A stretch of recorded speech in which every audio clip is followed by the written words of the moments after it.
بسم اللہ الرحمن الرحیم۔ اللہ تیری عبادت کرتے ہیں، تیرے سے مدد مانگتے ہیں۔ میرے پاکستانیوں، اب تک 9 مئی سے اب تک 150 پیشیاں کر چکا ہوں میں عدالتوں میں۔ 150 کیسز کی پیشیاں میں بھر چکا ہوں عدالتوں میں۔ میرے اوپر 150 کیسز تھے، 145 کیسز تھے 9 مئی سے پہلے، اب وہ تقریباً 165 پہ پہنچ گئے ہیں، اور وہ جو نئے کیسز ہر روز آ رہے ہیں، تو یہ بڑی جلدی میں 200 کیسز پہ پہنچ جاؤں گا، ڈبل سینچری ہو جائے گی میری۔ اور صرف گھر سے نکلتا ہوں، عدالتوں میں پیشی کر کے پھر گھر واپس آتا ہوں۔ میں یہ آج آپ کے سامنے یہ چیزیں کیوں رکھ رہا ہوں؟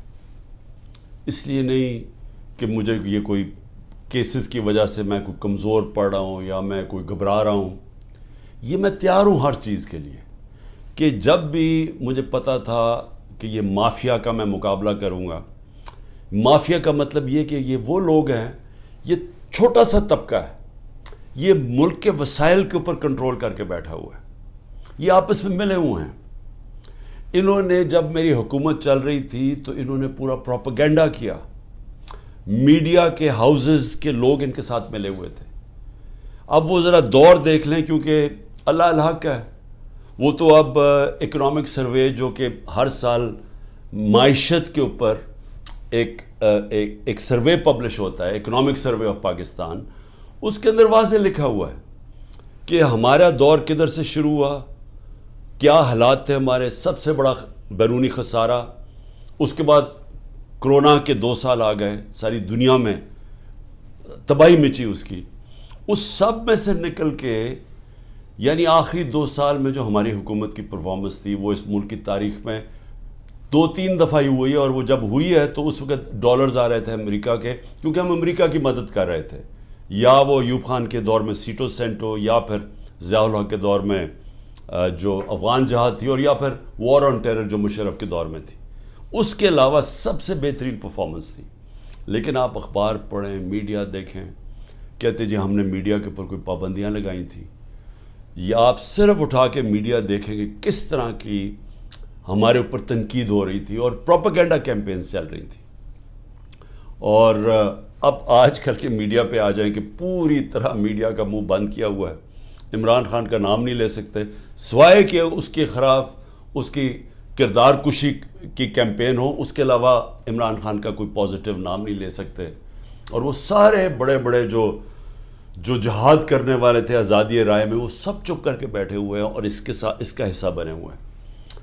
تو میں یہ کیوں کہہ رہا ہوں آج کہ یہ جو میرے اوپر کیسز ہیں اور یہ جو آگے جس طرف جا رہا ہے ملک، میں اس لیے کہہ رہا ہوں کہ اسی وجہ سے آج سے 27 سال پہلے میں نے اپنی انصاف کی تحریک شروع کی تھی، کیونکہ میرا ٹائم ساری دنیا میں گزرا تھا، مغرب میں، برطانیہ میں تو ان کا سسٹم سمجھ گیا تھا، تو میں تو بڑی پہلے اس نتیجے پہ آ گیا تھا کہ جس ملک میں انصاف نہیں ہے، قانون کی حکمرانی نہیں ہے، رول آف لاء نہیں ہے، وہ ملک ترقی نہیں کر سکتا، وہاں خوشحالی نہیں ہے۔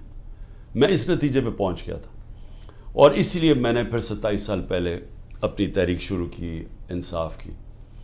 اور آج میں صرف آپ کے سامنے یہ بتانا چاہتا ہوں کہ یہ دیکھ لیں کہ جب طاقتور فیصلہ کرتا ہے اس ملک میں، تو کیونکہ وہ قانون کے اوپر ہے، وہ ہر قسم کا ظلم کر سکتا ہے کمزور پہ۔ اب یہ سب کچھ ہو رہا ہے کہ کہیں عمران خان گھٹنے ٹیک کے ہمارے پاس آ جائے کہ سر جو آپ کہتے ہیں میں تیار ہوں، بس اس کے لیے ہر قسم کا حربہ استعمال کیا جا رہا ہے، ہر قسم کا، میرے پہ بھی نہیں، میرے خاندان کے اوپر، ان کے علاوہ جو تحریک انصاف کے اندر لوگ ہیں جو کھڑے ہیں آج، ان سب کے اوپر اب یہ گزر رہی ہے، ان کے گھروں کے اوپر۔ یعنی میں بار بار بتا چکا ہوں، میں کبھی نہیں سمجھتا تھا کہ میں اپنے ملک میں یہ حالات دیکھوں گا کہ چلیں گھر توڑ دیا، بزنسز بند کر دیں، رات کے 3 بجے گھر میں گھستے ہیں 30-40 پولیس والے، اور اپنے منہ کور کر کے گھستے ہیں۔ یہ بھی ذرا سوچیں کہ کئی شلوار قمیض یعنی عام کپڑوں میں آتے ہیں، پولیس کی وردیوں میں نہیں آتے، لیکن کلیشنکوفس پکڑ کے عام گھروں میں آ جاتے ہیں، وہاں بچے ہوتے ہیں، وہ کئی بچوں کے اوپر کیا گزرتی ہے وہ جب دیکھتے ہیں. اعظم سواتی کے پوتیوں کے سامنے اس کو، بیوی کے سامنے اندر گھس کے رات کے 3 بجے اس کو مارا، سب کے سامنے دیکھ رہے ہیں اس کو مارتے ہوئے، ایک 75 سال کے آدمی کو. اور صرف اس کی غلطی تھی کہ طاقتور بادشاہ سلامت کے اوپر ایک ٹویٹ کر دی کہ باجوہ صاحب شکریہ آپ نے NRO2 دیا ان چوروں کو، اس کے اوپر. یعنی یہ حال ہے یہاں کہ سینیٹر کو بھی نہیں بخشا، وہ آدمی جو اپنی کمائی کر کے باہر سے پاکستان آتا ہے اس کو بھی نہیں بخشا. یہ بھی نہیں دیکھا کہ اس کی بیوی تھی، اس کے پوتے تھے، ان کو بھی نہیں دیکھا، سب کے سامنے مارنا شروع کر دیا اور پھر جا کے ننگا کر کے ٹارچر کیا. یہ صرف ایک طاقتور دہشت پھیلا رہا ہے. اور وہی طاقتور جب وہاں جاتا ہے کہ یورپ کے اندر، تو وہاں جب اس کو کچھ کہتا تو چپ کر کے ایسے کر کے معصوموں کی طرح بیٹھ جاتا ہے. یہاں کیونکہ طاقت کی حکمرانی ہے تو یہ جو مرضی چاہے کر سکتے ہیں. تو اس کا اعظم سواتی کے علاوہ جو لوگوں سے کیا جا رہا ہے، میں کتنی مثالیں دیتا ہوں لوگوں کے گھروں میں گھس کے جو کرتے ہیں. لیکن جو عورتوں سے کرتے ہیں، یہ میں ابھی تک مجھے اس کی میرا ذہن مانتا نہیں ہے کہ ہمارے معاشرے میں عورتوں سے کیسے کوئی کر سکتے ہیں. اور یعنی میرے اوپر اچھا کیسز ذرا سنیں. اب کیسز کیا ہے عمران خان کے اوپر؟ میں بتا بیٹھا ہوں کہ جی کیسز یہ ہیں 9 میں، سب کو پتہ ہے کہ 9 میں پکڑ کے مجھے انہوں نے جیل میں بند کر دیا. میں تو 3-4 دن مجھے پتہ ہی نہیں کیا ہو رہا تھا، کیونکہ مجھے نظر بند تھا، مجھے تو کوئی ٹی وی نہ خبریں نہ موبائل فون. وہ جب میں سپریم کورٹ میں پہنچا تو اس سے پہلے مجھے وکیلوں نے تھوڑا سا بتایا اور پھر چیف جسٹس صاحب نے بتایا. وہ پہلی دفعہ مجھے پتہ چلا کہ ہوا کیا ہے. اور مجھے تب بھی پوری سمجھ نہیں آئی کہ اس کے پیچھے کیا ہم کر سکتے تھے، کیا ہوا، کچھ انتشار ہوا، کون سے ہمارے لوگوں نے جا کے توڑ پھوڑ جلایا. وہ تو مجھے آہستہ آہستہ پتہ چلا کہ ہوا کیا. اور پتہ چلا کہ پورا پلان بنا ہوا تھا. یہ پلان کے تحت فالس فلیگ آپریشن، یعنی پہلے وہ اس طرح مجھے اٹھایا اور اس کے بعد پھر پہلے پتہ تھا کہ ریاکشن آنا، اور اس سے یہ جو جلانا گھرانا اور یہ کیا، اور اس کی آڑ کے اندر سارے لوگوں کے اوپر بند کر دیا اور میرے اوپر کیسز کر دیے. میں جب جیل میں ہوں تب میرے اوپر کیسز کرنے شروع کر دیے کہ جی میرے کہنے پہ ہوا سب کچھ. ایک سٹیٹمنٹ نہیں ہے. 27 سال میں مجھے ایک سٹیٹمنٹ بتایا کہ میں نے کبھی کسی کو کہا ہو کہ آپ توڑ پھوڑ کریں. ہمیشہ میں نے کہا قانون کے بیچ میں رہے. ہر جگہ میں نے قانون کی پابندی کی ہے. جب مجھے لگا انتشار ہوا میں نے اپنی پارٹی کو پیچھے ہٹایا. جب ہماری پارٹی کراچی میں بننے لگی مجھے لوگوں نے کہا جی کہ جب تک ملیٹنٹ آپ کا ونگ نہیں ہوگا آپ MQM کے سامنے کھڑے نہیں ہو سکتے، کوئی آپ کی پارٹی نہیں جوائن کرے گا، کیونکہ MQM سے تحفظ چاہیے تھا. میں نے کہا ہم پارٹی نہیں بنائیں گے لیکن ہم نے ملیٹنٹ ونگ نہیں بنانا. ہمیشہ یہ 27 سال سے میری ہمیشہ یہ فلسفی تھی کہ ہم نے پرامن اور آئین کے بیچ میں رہنا ہے. میری آج اب تک کرکٹ کے اندر دیکھ لیں، جب میں کیپٹن تھا ساری دنیا ریسپیکٹ کرتی تھی کہ عمران خان وہ ہے جو نیوٹرل امپائر لے کے آیا. یعنی وہ آدمی پہلا کیپٹن تھا کرکٹ ہسٹری میں جس نے کہا کہ ہم اگر جیتیں گے تو ایمانداری سے جیتیں گے. اس سے پہلے ذرا دور دیکھ لیں کہ جب پاکستان جیتا تھا کہتے جی امپائروں کی وجہ سے جیت گیا، چیٹنگ کر کے جیتا ہے.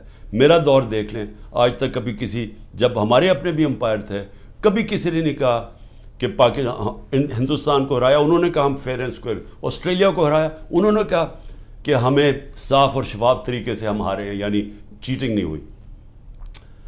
تو میں یہ جو کہہ رہا ہوں کہ کیسز میرے اوپر آپ ذرا سن لیں کیا کیسز ہیں کہ جی میرے دہشت گردی، ایک کوئی مظاہرہ ہوتا ہے الیکشن کمیشن کے باہر، میں گھر میں بیٹھا ہوں میرے اوپر دہشت گردی کا پرچہ ہو گیا.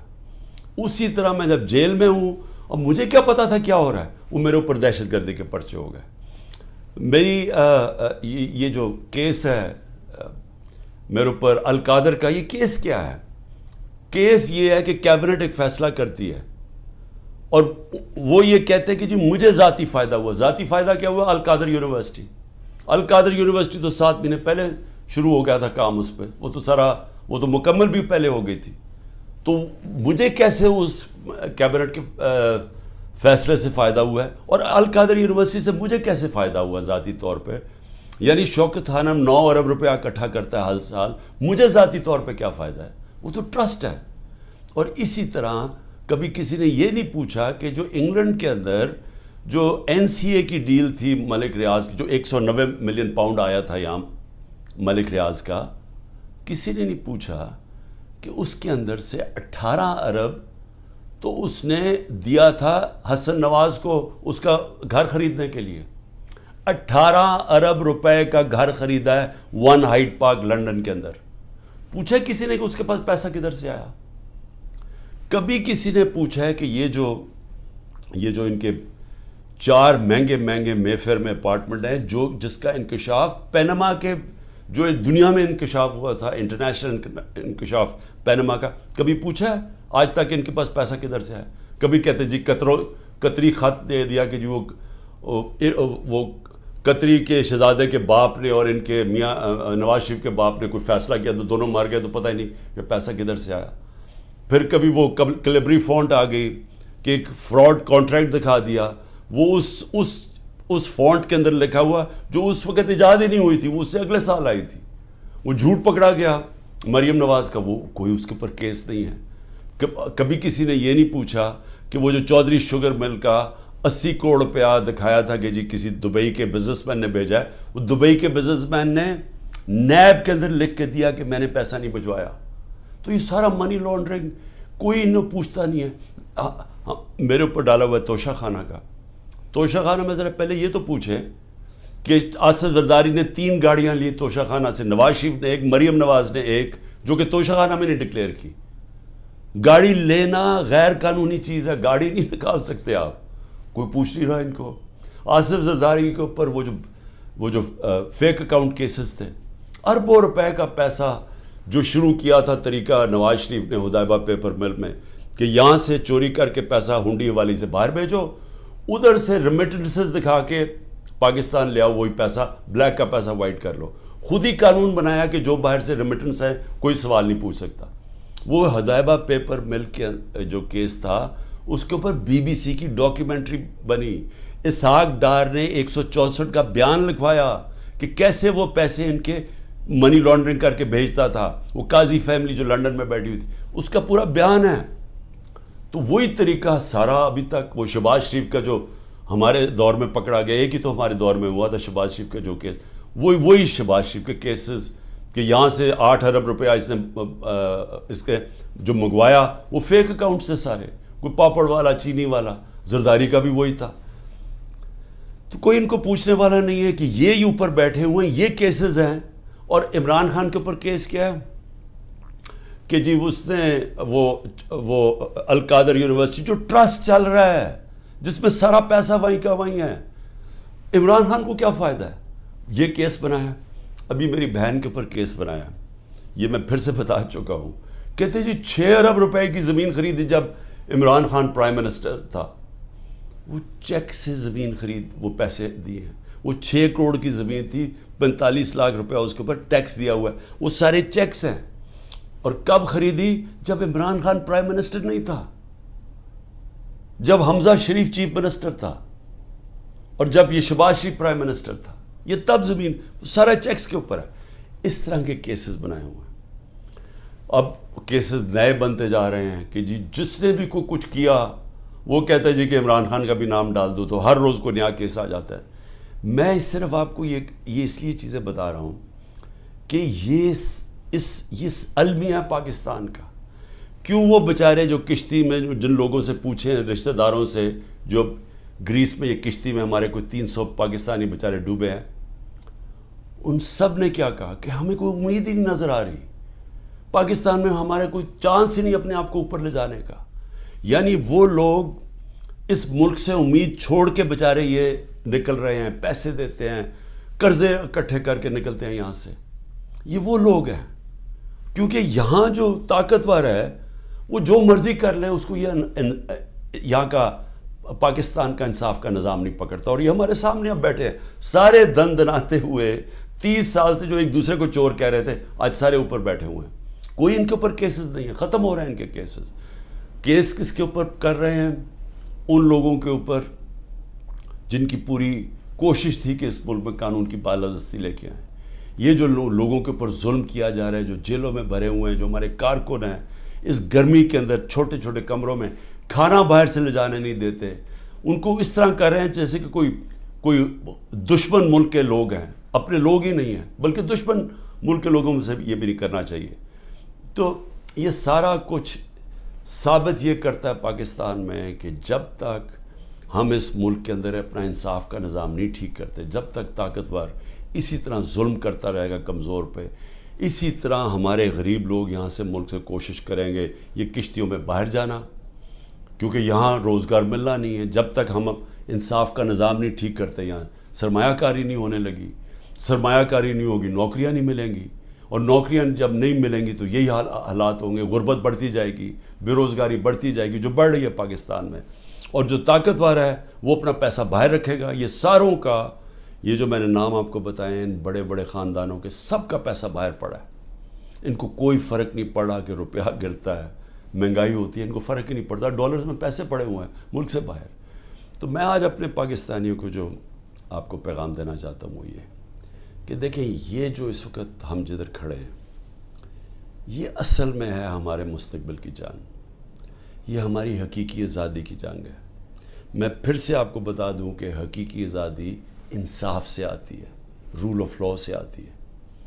جب تک ملک پہ انصاف نہیں ہوتا، رول آف لاء نہیں ہوتا، اور اس کا بھی مطلب بتا دوں کہ طاقتور اور کمزور کے لیے ایک قانون جب تک نہیں آتا. برطانیہ کے اندر پرائم منسٹر کو اس لیے نکالا گیا، بورس جانسن کو، کہ جو قانون سب کے لیے بنائے ہوئے تھے اس کے اوپر وہ فالو نہیں کر رہا تھا. اور وہ صرف اس نے ایک گیٹ ٹوگیدر کی تھی، چوری نہیں کی تھی، صرف گیٹ ٹوگیدر کی تھی کہ سوشل ڈسٹنسنگ کی کرونا کے دور میں، اور اس نے اس کے اوپر عمل نہیں کیا. اس کے اوپر پرائم منسٹر نکلا. ہمارا یہاں دیکھ لیں کہ اوپر ابھی ایک ٹیپ، جو آڈیو ٹیپ آئی ہے، اس میں کیا شہباز شریف کہہ رہا ہے کہ مریم کے داماد کے لیے اس کی ہاؤسنگ سوسائٹی ہے، تو گریڈ سٹیشن لازمی ہوتا ہے، جو ہاؤسنگ سوسائٹی بنائے وہی گریڈ سٹیشن بناتا ہے. اور وہ کہہ رہا ہے کہ مریم کہہ رہی ہے کہ وہ سرکاری طور پہ بنے، یعنی 70 کروڑ روپے کا عوام کو نقصان پہنچا رہی ہے ٹیکس کے پیسے پہ، تاکہ داماد کا 70 کروڑ روپیہ بچ جائے. یہ اس کے کانورسیشن میں کہہ رہا ہے، اور وہ اس کا پرنسپل سیکرٹری کہہ رہے ہیں فکر نہ کریں جی، یہ ہم کر دیں گے. یعنی ملک کو 70 کروڑ روپے کا نقصان پہنچائیں گے، اور ان کو یہ جو اوپر خاص کلاس بیٹھی ہے اس کو فائدہ پہنچائیں گے. تو اس لیے یہ جو ہماری تحریک ہے، یہ پاکستانیوں، یہ آپ کے مستقبل کی تحریک ہے، یہ حقیقی آزادی کی تحریک ہے. اس میں آپ نے نہ گھبرانا ہے، نہ دل چھوڑنا ہے. سب سے زیادہ پریشر تو میرے اوپر ہے، کیسز کے اوپر کیسز، جان کو خطرہ علیحدہ، لیکن میں تو کھڑا ہوں، اور آپ سب کو بھی کھڑا ہونا چاہیے گا. آپ سب کو یہ سمجھنا چاہیے کہ یہ اگر ہم اس وقت اپنی جد و جہد سے پیچھے ہٹے تو یہ ہمارے بچے ہمیں کبھی معاف نہیں کریں گے. اس ملک کا مستقبل ختم ہو جائے گا. اس لیے یہ اب ہے جہاد، یہ پولیٹکس نہیں ہے. میں سارے پاکستانیوں کو کہہ رہا ہوں کہ یہ جو اوپر قبضہ گروپ بیٹھا ہوا ہے اور یہ ظلم کر کے لوگوں کو ڈرا کے ہمیں غلام بنا رہا ہے، یہ اس جہاد کے اندر آپ نے کسی صورت پیچھے نہیں ہٹنا. میں پھر سے آپ کو کہتا ہوں، پیچھے ہٹ گئے ملک کا مستقبل کیا. وہ جو بڑی خواب تھی پاکستان، جو ہمارے لیڈر قائد اعظم، جنہوں نے، جو کانسٹیٹیوشنلسٹ تھے، جو کہ قانون کی حکمرانی پہ چلنے والے تھے، جو آزادی کی جب وہ بات کرتے تھے تو وہ کوئی کمپرومائز نہیں کرتے تھے آزادی کے اوپر. خوددار انسان تھے. یہ غلام ہندوستان میں ایک آزاد انسان تھا جس کے ضمیر کی کوئی قیمت نہیں تھی، جس کے مخالف بھی ان کی عزت کرتے تھے. اور علامہ اقبال، جو کئی صدیوں میں ایسا ذہن مسلمان دنیا میں نہیں آیا جو علامہ اقبال کا تھا، جو انہوں نے تصور دیا تھا کہ ہم نے مدینہ کی ریاست کے اصولوں پہ ایک عظیم قوم کھڑی کرنی ہے. اور پھر بتایا کہ کیوں ایک زمانے میں ہم نے دنیا کی امامت کی، اور شکوہ اور جواب شکوہ میں بتایا کہ کیوں ہمارا اب زوال ہے. آج ہم ادھر ہی کھڑے ہیں. ہمیں وہی علامہ اقبال کی جو ان کی شاعری تھی، ہمیں اس کے اوپر ایک ایک شعر کے اندر کہ ہمیں انہوں نے پورا فلسفہ دیا ہوا ہے کہ آزاد قومی کی صرف پرواز ہے، صرف آزاد لوگ ہی اقبال کے شاہین بن سکتے ہیں، غلاموں کا کوئی مستقبل نہیں ہے۔ پاکستان زندہ باد۔